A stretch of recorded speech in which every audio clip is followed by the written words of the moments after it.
જય સદગુરુદેવ। માનવ મહિમા ભાગ 41C। હે માનવ, આ દેહધારીએ આ પૃથ્વીલોક ઉપર આપણે કોની જરૂર છે? બાકી તે પણ યાદ રાખવું કે સુખ દુઃખના કારણ તો કર્મ છે, અને વિધાતા ગણો તો તે પણ આપણા કર્મ છે। તો આ કર્મનો નાશ કરાવે, કર્મના લેખ માથે મેખ મારી દે તેવા કરોડોમાં કોઈક હોય છે, જે આપણને પ્રગટ પરમ કૃપાળુ પરમાત્માને ખુલ્લી નયનોથી દર્શન કરાવે અને તેજ સ્વરૂપના દેહ ભીતર દર્શન કરાવે। જેવા કોઈ હરિના જન મળે તો તેવા જન મળે તો આ પૃથ્વીલોક ઉપર બીજા કોઈની જરૂર છે નહીં। અને ખુદ જ મનન કરો, તેવા જન ભાગ્યે જોગે કરોડોમાં કોઈક જ મળશે, અને મળશે તો પણ ઓળખાશે નહીં। અને જો ઓળખાય તો જીવ કર્મ અને દેવોના ધર્મ અને પાપ અને પુણ્યથી તેવા જન આપણને ન્યારા કરી દે છે, અને અમર અવિનાશી ઘરમાં સમાવી જીવને અમર બનાવી દે છે। પછી તો ક્યાં જન્મ મરણ તો રહેતું નથી। જન્મ મરણ તો આ ત્રણ લોક સોહમ પુરુષ અને ઓહમ શક્તિના જે દેવોના લોક કહેવાય છે, તે અવતારી દેવોને ભજીએ જન્મ મરણ મળતું નથી। મનન કરો, રામ ભરોસે। હે માનવ, સદગુરુ કહે છે કે જ્યાં સુધી આ ઘટમાં ચેતન પ્રકાશ છે ત્યાં સુધી જ આ દેહ જીવિત છે। ચેતન પ્રકાશ વિના તો આ દેહની બધી જ આશક્તિ એટલે બધી જ ક્રિયા થાકી જાય, બંધ થઈ જાય। આ દેહની આશા ક્યાં સુધી છે? તો કે જ્યાં સુધી શ્વાસા ચાલે ત્યાં સુધી। આ દેહમાંથી ચેતન પ્રકાશ નીકળી જાય એટલે શ્વાસા બંધ થઈ જાય છે, અને દેહની બધી જ ક્રિયા પણ બંધ થઈ જાય છે। જ્યારે શ્વાસા થાકે ત્યારે બધા જ રડવા લાગે। સૌ કોઈ કહે કે હે ભાઈ, હવે ઘટ નાશ થઈ ગયા, એટલે ચેતન પ્રકાશ નીકળી ગયો। તો આપ સૌ કોઈ કહો કે હે ભાઈ, એ ચેતન પ્રકાશ ક્યાં ગયો? સદગુરુ કહે છે કે આ તો બહુ મોટા તમાશા છે। હવે ચેતન પ્રકાશ નીકળી ગયો તો આ દેહના રૂપ હવે કોણ તોલે? ઈ પદ જોઈ લ્યો એ અરૂપમાં। કોઈ એ અરૂપ એટલે હલનચલન ન થઈ શકે તો તેવો મૃતદેહ કોઈ સાચવશે? ભલે ને સૌ કોઈ આદર કે સન્માન કરતા હોય તો પણ ભલે, કે પછી વેર બાંધે તેવા વેરી હોય કે વેરને કારણે મૂછો મરડતો હોય, પોતાના મન પોતાને મહાન માનતો હોય, બહુ જ ગુમાન કરતો હોય, તો પણ ચેતન નીકળી ગયા પછી પૂરું, એમનું કશું જ ન ચાલે। પછી ભલે ને દેશ વિદેશના લોકો આવીને હાજર હોય।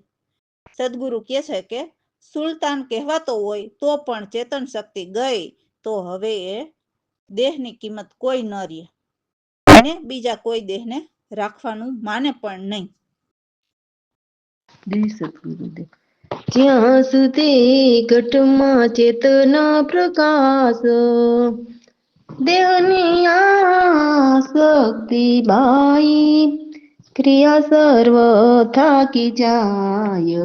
ત્યાં સુધી ઘટમાં ચેતના પ્રકાશ, જ્યાં સુધી શ્વાસ ચાલે ત્યાં સુધી આશા રે, જ્યાં સુધી ઘટમાં ચેતનો પ્રકાશ, શ્વાસ થાક્યો રે જ્યારે રડવા લાગે રે, સર્વ કયું કહે હવે ભય ઘટ ભીતર નાશ, જ્યાં સુધી ઘટમાં ચેતનો પ્રકાશ, ક્યાંય ન દેખ્યો કેમ અને કેમ ક્યાં ગયો, સુંદર કહેતા એ મોટા તમાશા રે, જ્યાં સુધી ઘટમાં ચેતનો પ્રકાશ, દેહની તો સ્વરૂપ તૌલે રે, જોયા લ્યો રે રૂપ મારે, સર્વ કરું આદર કરું સન્માન રે, ખોટા ન બાંધીએ વેર, વેર જ મરડે મૂછ,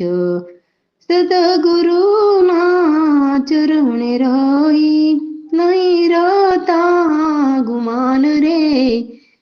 જ્યાં સુધી ઘટમાં ચેતના પ્રકાશ દેશ દેશના લોકો રે આવીને હાજર રહે રે બેસીને કરી તખત કહાવે સુલતાન રે પ્રવીણ કહે જ્યારે ચેતન ભક્તિ ગાય જ્યાં સુધી ઘટમાં ચેતન પ્રકાશ હવે દેહ ક્યાંથી રહે કયું માનતા નહીં કોઈ રે જ્યાં સુધી ઘટમાં ચેતન પ્રકાશ રામ ભરોસે હે માનવ, બ્રહ્મ જ્ઞાની એ જ આ પૃથ્વીલોક ઉપર બ્રહ્મ હોય છે. જ્ઞાનીની ગમતો કોઈ જ્ઞાની હોય એ જ જાણી શકે, બીજા કોઈ ન જાણી શકે. ગણિત પ્રક્રિયા તો સૌ કોઈ જાણે. જે વાચક જ્ઞાની હોય છે, જે હાનિ લાભ કે હર્ષ શોકમાં મમતા રહેલી હોય છે, જે બ્રહ્મવેતાની વાત સાંભળીને જે વાચક જ્ઞાની વાતને બીજી રીતે બનાવી શકે, તે વેદશાસ્ત્રના વક્તા જ બનાવી શકે. જેમ કે જીવના મનને મજા આવે એમ. અને આધ્યાત્મ વક્તા હોય એમના મિલન સુલભ હોય છે. જે બ્રહ્મનિષ્ઠ ત્યાગી અવધૂતા જે હોય એમના નિશ્ચય લક્ષ્યાર્થ હોય, જેમને હમતા મમતા જરા પણ મનમાં ન હોય. સમતા દ્રષ્ટિ અદ્રેત હોય છે. જગતના જીવ વર્ણાશ્રમ વ્યવહાર એ દ્વેષ અને દ્વૈતમાં ચિત્ત ખોવે છે. પણ દ્વૈત રહિત આધ્યાત્મ દ્રષ્ટિ છે, જેમાં કોઈ ભ્રમ કર્મ કોઈ બોજ ન રહે. તો એવા ઉત્તમ બ્રહ્મનિષ્ઠ બ્રહ્મવેતા સદગુરુ પ્રવીણરામ છે. દાસલાલ કહે છે કે એમને હર્ષ શોક કંઈ નથી. જય સદગુરુદેવ. બ્રહ્મ જ્ઞાની બ્રહ્મ હોઈ રે જ્ઞાની નિગમ જ્ઞાની જાણે બીજા ન જાણે કોઈ ગણિત પ્રક્રિયા સર્વ જ જાણે વાયક જ્ઞાની હોય હાનિ લાભ રસ શોકમાં હરદમ મમતા પામી બ્રહ્મ જ્ઞાની બ્રહ્મ હોય બ્રહ્મવેતા શ્રોત્રિય તે વાચક વાત બનાવી જોવે વેદ શાસ્ત્ર અધ્યાત્મ વક્તા મિલન સુલભ સદાય બ્રહ્મ જ્ઞાની બ્રહ્મ હોય બ્રહ્મનિષ્ઠ ત્યાગી અવધૂતા નિશ્ચય લક્ષાર્થ હોય અમતા મમતા રોષ ન મનમાં એ તો સમતા દ્રષ્ટિ રહી બ્રહ્મ જ્ઞાની બ્રહ્મ હોય વર્ણાશ્રમ વ્યવહાર જગતના દેશ દ્વેત ચિત ખોય દ્વેત રહિત અધ્યાત્મ દ્રષ્ટિ બ્રહ્મ કર્મ ભોજન ઢોળે બ્રહ્મ જ્ઞાની બ્રહ્મ હોય પ્રવીણ રામયુક્તમ બ્રહ્મ નૈષ્ટિક બ્રહ્મવેતા રે કોઈ દાસલાલ ફકીરી વર હરસ શોક નહીં બેવ બ્રહ્મ જ્ઞાની બ્રહ્મ હોય રામ ભરોસે. આ વાણીમાં કહે છે કે આત્મજ્ઞાનીને એવા પાક્કા નિશ્ચય કે જ્યાં હોળી કરે ત્યાં પરમાત્માના ઘરના રંગ દેખાય અને કોઈ આવીને પણ ભલે જાણે. એટલે એવા હોળીના રંગ જાણે તો મનુષ્ય જન્મ સફળ થઈ જાય. આત્મ તો સદાય શુદ્ધ અચિંત, જ્યાં કોઈ ભેદાભેદ નથી. ભેદાભેદ તો 3 ગુણની અંદર ચિત્તમાં છે. તો આત્મચિત્તને ચેતવો. જાગૃત, સ્વપ્ન, સુષુપ્તિ અને તુર્યા એ 4 અવસ્થા છે. તો એનો નિર્ણય શું કરું? પણ જો અનુભવ ઉગે એટલે અનુભવ થાય તો પરમાત્માના ઘરની વાત કહું અને એમાં કંઈ પણ ભેદ ન રાખવું. 5 તત્વ, 10 ઇન્દ્રિય એમ 15માં મન, 16માં સોહમ ઘર છે. તો મનન કરો. જાત જાતના વિષય ભોગવે તે જાગ્રત વર્ણન છે. અને હવે આગળના સ્વપ્ન વર્ણન છે. તો તે સદગુરુ કૃપાથી વાણીમાં છે તે મુજબ કહું છું. તો 5 વાયુ, જે પ્રાણ, અપાન, ઉદાન, સમાન અને વ્યાન, અને 5 જ્ઞાનેન્દ્રિય, 5 કર્મેન્દ્રિય એટલે 15, અને મન બુદ્ધિ મળીને 17 થાય છે. તો આ 17 ને ધારણ કરીને સ્વપ્નમાં ભરમાય છે, અને સુખ દુઃખ એ એમના કર્મ પ્રમાણે આવે છે. અને આગળ સુષુપ્તિ સમતાવી એટલે સ્વપ્ન અને જાગ્રત એમ. તો આ એવા બીજના વૃક્ષ ઘટાદાર થયા ને કે એમાં કશું જ ન સૂજે. જાગ્રત, સ્વપ્ન અને 33 એ સુષુપ્તિમાં મગ્ન રહીએ. આ ચિત્તની સાખી થાય. પછી જાગ્રત, સ્વપ્ન અને સુષુપ્તિ દિવસના સચ્ચિત અભિમાની જાણી. થોડા વધુ સામાન્ય ભાવમાં ઉત્પત્તિ, સ્થિતિ, લય એમ માનીએ તો આ ચિત્તની જાણ છે. ચિત્ત અંકુર એ સર્વ વિશ્વના, એમાં ગણતરી અપાર છે. જેમ કે 15, 17, 3 અને 33 એમ માયાના વિસ્તાર છે.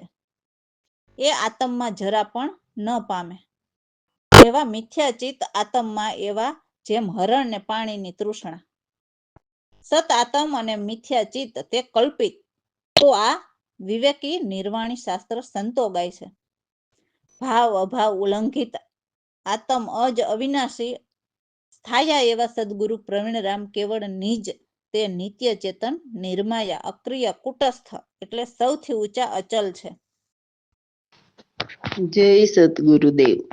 હોળી રે ત્યાં કરે દેખાઈ, આત્મજ્ઞાની એની ચય, તે ભલે જાણે આવી હોળી રે ત્યાં કરે દેખાય, આત્મ શુદ્ધ અચિત સદાઈ, પેદા ભેદ જ્યાં નહીં હોળી રે જ્યાં કરે દેખાય, ભેદ અભેદ ભાઈ 3 ગુણમાં, ત્રિગુણ ચિતની અંદર હોળી રે જ્યાં કરે દેખાય, આત્મા ચિતને ચેતાવ હોળી રે જ્યાં કરે દેખાય, જાગ્રત સ્વપ્ન સુષુપ્તિ તુર્યા એ 4 અવસ્થા, હવે એનો નિર્ણય શું કરું, અનુભવ યોગે તે વિચારું હોળી રે જ્યાં કરે દેખાય, ભેદ ન રાખું કાંઈ હોળી રે જ્યાં કરે દેખાય, 5 તત્વ 10 ઇન્દ્રિય, 15 16 મનોન રે, ભાત ભાતના વિષય રસ ભોગવે, એ જાગૃત વર્ણનું રે, સ્વપ્ન સંભાળ્યા ગોડ ભાઈ હોળી રે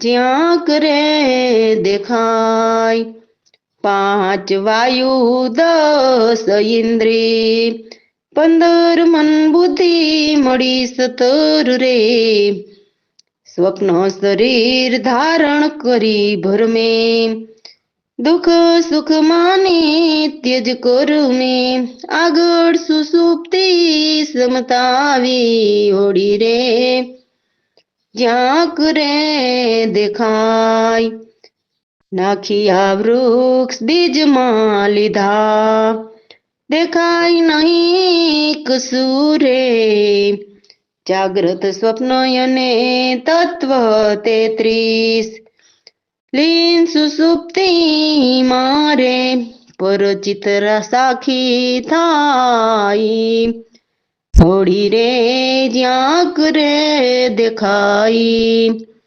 જાગ્રત સ્વપ્ન સુષુપ્તિ દિવસના, ચિત્ત અભિમાની જાણી, ન્યૂન વિશેષણ સામાન્ય ભાવમાં ઉત્પત્તિ સ્થિત લઈ માની જાણ રે ચિત્તની આવી હોડી રે જ્યાં કરે દેખાય ચિતયંકુર સર્વ વિશ્વના એમાં ગણતી રે અપારા 15 17 3 33 માયાનો વિસ્તાર આત્મા લેશ નહીં પામી હોડી રે જ્યાં કરે દેખાય ચિત્ત મિથ્યાયાત્મમાં એવા જ્યાં મૃગ તૃષ્ણા પાણી હોડી રે જ્યાં કરે દેખાય સતયાતમ મિથ્યા ચિત્ત કલ્પિત એ વિવેક નિર્વાણી શાસ્ત્રો સંતોએ ગાય એ વિવેક નિર્વાણી શાસ્ત્રો સંતોએ ગાય હોડી રે જ્યાં કરે દેખાય ભાવ્ય ભાવ ઉલ્લંઘિત આત્મા અજય વિનાશી થાયા પ્રવીણ રામ કેવળ નિજ તે નિત્ય ચેતન નિર્માયા અક્રી કુટસ્થ યચાઈ હોડી રે જ્યાં કરે દેખાઈ રામ ભરોસે તો એવા સદગુરુ પ્રવીણરામને દાસલાલ વિનંતી કરીને કહે છે કે હે પરમ કૃપાળુ પરમેશ્વર, આ તમારો દાસલાલ તમારા વિરહમાં ડૂબી રહ્યો છે, એ ઘરબાર પણ ભૂલી ગયો છે. તો હે સદગુરુ પ્રભુ, તમે આવીને મને જ્ઞાન શીખવો. કેમ તમે મારી વિનંતી સાંભળીને પણ કેમ એમ જ બેઠા છો? મારી અરજ કેમ નથી સાંભળતા? હે પ્રભુ, તમે જ ઘટઘટમાં વસો છો, તો જેના ઘટઘટમાં વસો છો એ તમને જાણે તેના તમે યાર મિત્ર છો અને એ તમારા મિત્ર છે. તો હે પ્રભુ, આ દાસલાલ તમારા વિરહથી બહુ જ દુઃખી મનથી બોલે છે કે પ્રીતમને મળવું સારું નહીં, કેમ કે જો મળે તો એમને પ્યાર ન હોય. જુઓ, પ્રભુનો વિરહ એમના શિષ્યને કેવું બોલાવે છે, છતાં પણ ભીતર ખૂબ જ ભાવ ઉભરાતો હોય છે. જે બોલે છે તો તે વિરહના દુઃખને લીધે બોલાઈ જાય છે. પછી કહે છે કે જો પ્રભુને આપણા પ્રત્યે પ્યાર હોય તો કદી પણ વિખૂટા ન પડે. આ તો પ્યાર બતાવીને વિખૂટા પડી જાય. ત્યારે એમ થાય કે આથી તો મરવું ભલું છે. જોવો, પ્રભુ પ્રત્યે આ સાચો પ્રેમ હોય તે પ્રભુને અરજ કરીને સંભળાવે છે. કે છે કે હે પ્રભુ, આ દાસલાલની દશા તો જુઓ તમે, કેવા હાલ થઈ ગયા છે. હે સદગુરુ પ્રવીણરામ, તમે મારા હાલ જોવો. એવા બ્રહ્મ વિચાર બોલ્યા અને કહે છે કે વિરહના બાણ એવા જોરથી લાગ્યા ને કે આ કલેજાથી પાર નીકળી ગયા. હે પ્રભુ, અમે તો વિરહને પાર કરવા ગયા હતા, પણ અમે ખુદ જ વિરહની ધારમાં વહી ગયા. આ તો દોષ વિનાના દુખડા દીધા એવી હાલત છે. પરંતુ સદગુરુ પ્રવીણરામે એવી વિરહની નદી ઉલટીને કે એ વિરહની કાંઈ પણ સંભાળ ન રહી, એટલે એ બધું જ ભૂલાવી દીધું. તો જોવો, સત્યજ્ઞાની ગુરુની કેવી કરામત, કેવો ખેલ, કેવી લીલા. શું કહું એ જ મારી સમજમાં નથી આવતું. એવો અપાર પ્રેમ સદગુરુનો એમના શિષ્ય પર હોય છે. શિષ્યને એમ હોય છે કે મારા પ્રભુ મારાથી દૂર થયા એવું લાગે છે, અને વિરહથી શિષ્ય પુકાર કરે છે. તો સદગુરુ એ પુકાર સાંભળીને વિરહ જેવું કશું જ નથી રહેવા દેતા. જાણે સાથે જ મારો ભગવાન છે એવી કૃપા વરસાવે છે. પરંતુ આ જેમણે અનુભવ કરીને જાણ્યું હોય તેના સમજમાં આવે છે. જય સદગુરુદેવ. એ બતાવો પ્રભુ મને પરમ કૃપાળુ પરમેશ્વર, દસલાલ ડૂબી રહ્યા વિરહમાં, ભૂલી ગયા ઘર બાર, બતાવો પ્રભુ મને પરમ કૃપાળુ પરમેશ્વર અહીંયા આવી જ્ઞાન શીખવે. કેમ બેઠા બેકાર બતાવો પ્રભુ, મને પરમ કૃપાળુ પરમેશ્વર. ઘટ ઘટ વ્યાપક બ્રહ્મ જો નિર્ગુણ, એ જ તમારા યાર બતાવો પ્રભુ, મને પરમ કૃપાળુ પરમેશ્વર. પ્રીતમને મળવું નહીં સારું, મળે જો તો ન હોય પ્યાર બતાવો પ્રભુ, મને પરમ કૃપાળુ પરમેશ્વર. પ્યાર હોય તો ન હોય વિખૂટા, મરવું ભલું શિકાર બતાવો પ્રભુ, મને પરમ કૃપાળુ પરમેશ્વર. દાસલાલની દશા દેખો, પ્રવીણ રામ બોલિયા બ્રહ્મ વિચાર બતાવો પ્રભુ, મને પરમ કૃપાળુ પરમેશ્વર.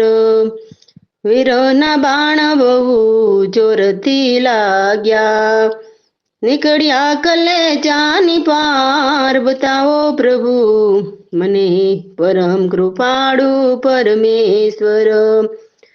ગયા હતા વિરહને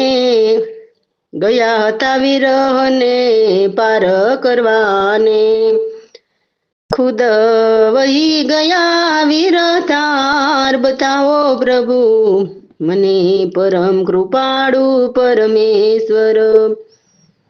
પ્રવીણ રામ રે વીર નદી ઉલટી, રહે નહીં કઈ પણ સંભાળ બતાવો પ્રભુ, મને પરમ કૃપાળુ પરમેશ્વર. રામ ભરોસે.